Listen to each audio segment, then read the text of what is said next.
I just saw the video of a woman who she's in her mid to late 30s, and she said that for all of her life, she never really felt this sense of urgency or need to have children. But now that she's married, she's starting to feel those feelings and trying to figure out if she should do it or not. Now, the one thing that raised a little flag of concern for me was when she said that she doesn't want to hear anything negative. She only wants to hear positive experiences about motherhood because hearing negative stuff will scare her into not wanting to have children. So she only wants to hear positive things. To that, and I support women either way. Okay? If you want to have the babies, make me the auntie.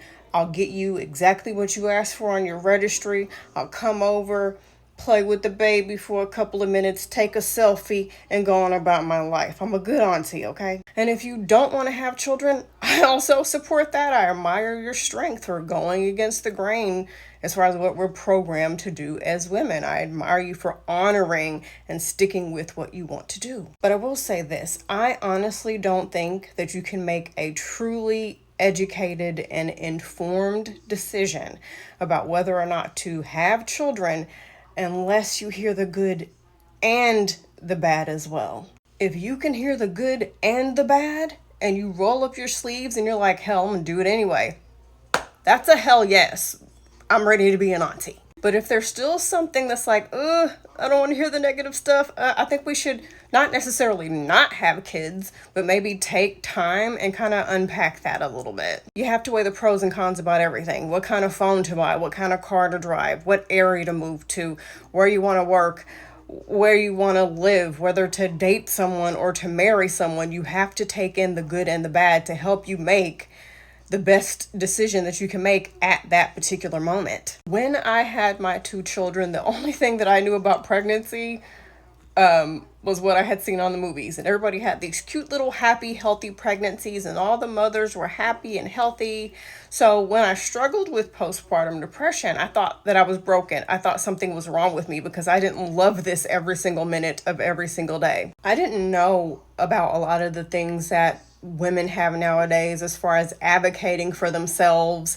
If the doctor is not listening to them, and the fact that your child could literally starve to death if you solely breastfeed them because doctors and nurses are trained to tell us that breastfeeding is the only way, and advocating for yourself and saying, no, I want to give my baby a bottle because the baby's still crying and it's not seeming to be fully fed, and various other things like that, not just that example specifically. If I want to move to another country, but I only want to hear the good things about that country, then I'm going to be ill prepared to handle any kind of cons that come up.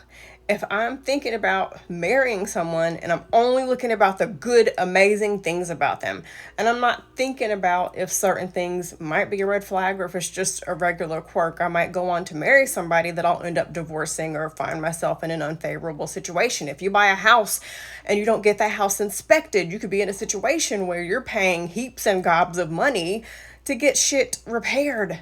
If the bad stuff about pregnancy and motherhood is scaring you, maybe just take your time, because I know, honestly, with me and my children, I could have known everything and I still would have wanted to have my children. Nothing was going to change my mind or scare me into not having my children.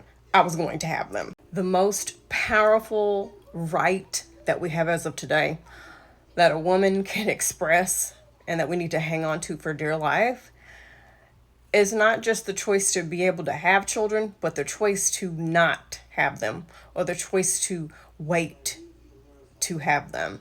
Please exercise that. Look at the good, look at the bad, take everything, weigh it, and make the best decision for you. But if it's not a 100% hell yes, I would say it's a no or a no right now.